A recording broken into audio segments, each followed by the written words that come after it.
Hello, and welcome to your ThoughtLoad Thursday.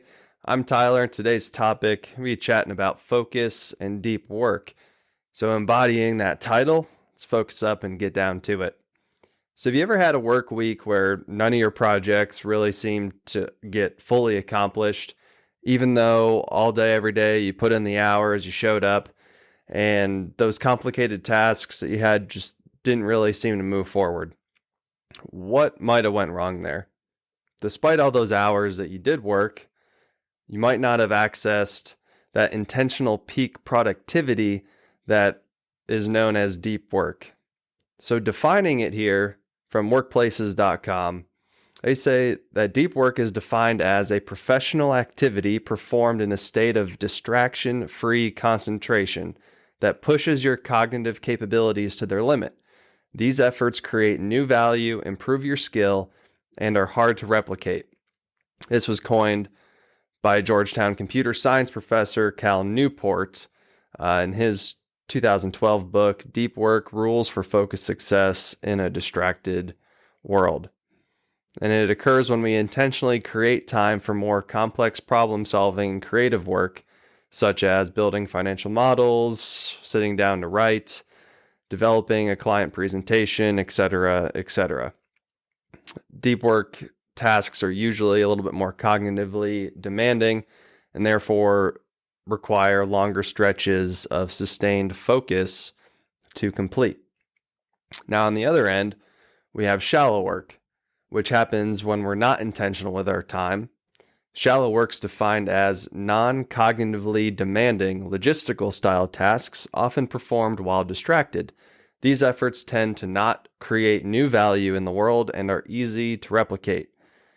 Think of these as the minor routine tasks that we complete throughout the day without much thought, such as responding to emails, updating spreadsheets, scheduling meetings, etc., whatever. Now, you can probably see that shallow work can interrupt your deep work. And a cool analogy I was thinking of is, I don't know if any of you remember, but back at old amusement parks or at carnivals or whatever, there was this game where it would have like a two-handed water gun, and you'd have to shoot this target, and usually corresponded to horses kind of in the backdrop. And the more sustained water pressure you had on the target, the faster and further along that your horse would move, and you're kind of racing against everybody that is sitting down playing with you. I would play this game a lot because more often than not, I would usually win.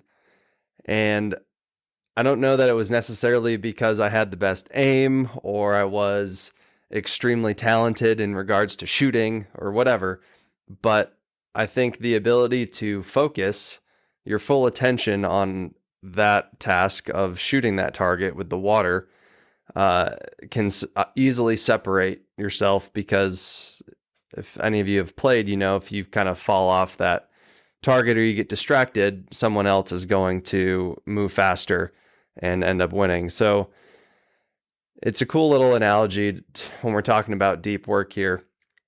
And so it's important because, like in the definition, it increases our productivity, our creative thinking, and our positive feelings of engagement that we have with our work. And so when we successfully dive into that focus work, we can get into that flow state. Now, we've talked about that a little bit in terms of sports, but it applies to almost any task that you're doing. I recently experienced this with some schoolwork recently. I was trying to finish an assignment. I was basically reading a research paper and answering some questions to it. The research paper was like 20 plus pages, a lot of scientific nonsense, mumbo jumbo, big words in there. Just hard to wrap my head around. So for a while I'd read a small section, think about the questions, see if any of what I just read applied. And, 6-7 hours later, I'd maybe answered half of a question. Now I was doing other things at the same time, which obviously is a problem there, but I wasn't focused on completing that task because I had perceived that this was going to be some long, daunting assignment. When I put those distractions aside and set up this deep work environment of removing distractions, turning my cell phone to focus mode, which iPhones have, I'm sure there's an Android and Google equivalent, not scrolling through social media, playing a video game, etc., right? Removing all of those distractions, I definitely felt that I experienced that flow state because I completed the assignment in 25 minutes.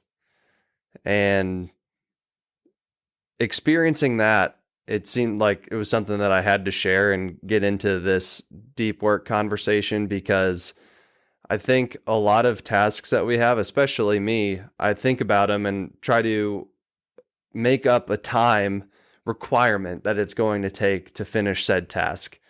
And when I make up that time requirement, that affects where and kind of when I do it, whether it's at school, at home, while doing something else, if I can quote unquote sort of multitask my way through it, and then so on and so forth. But the problem with that is when you perceive how much time certain tasks are going to take, you may put them off, or you may do them when it needs to be done in this deep work state free of distractions. Because when you have that increased cognitive ability, when you remove everything that can take away your focus on the task, not only is it just going to take longer, it's not going to be done as well, and the repercussions of that downstream can fall into place. So what gets in the way of getting into that deep work mode?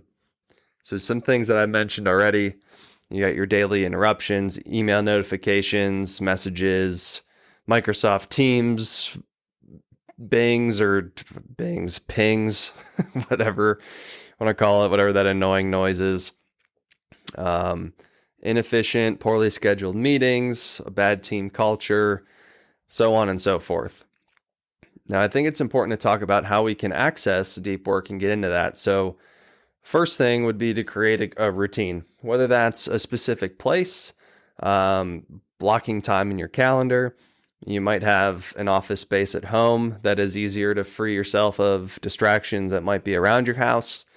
Could be a specific spot in your office building if you're still going to an office building, or whatever your workspace looks like.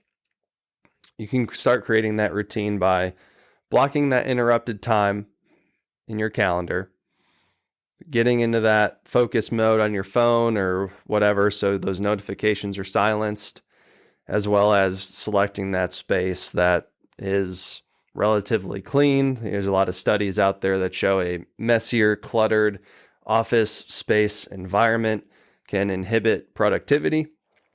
And then moving on to limiting interruptions, whether that's having to let people know, like, hey, I'm unavailable for this hour or these 2 hours, because you'd be surprised how much you can actually achieve and get done in focused 1 or 2 hours.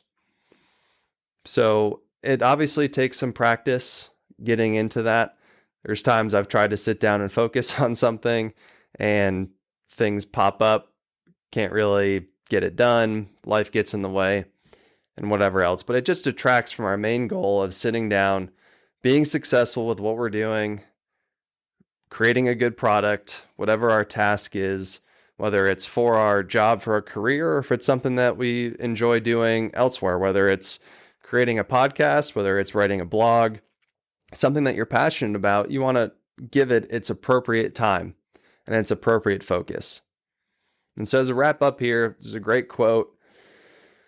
I cannot pronounce this person's name. I apologize, but it is a lot of vowels. Anyway, we'll use anonymous for this.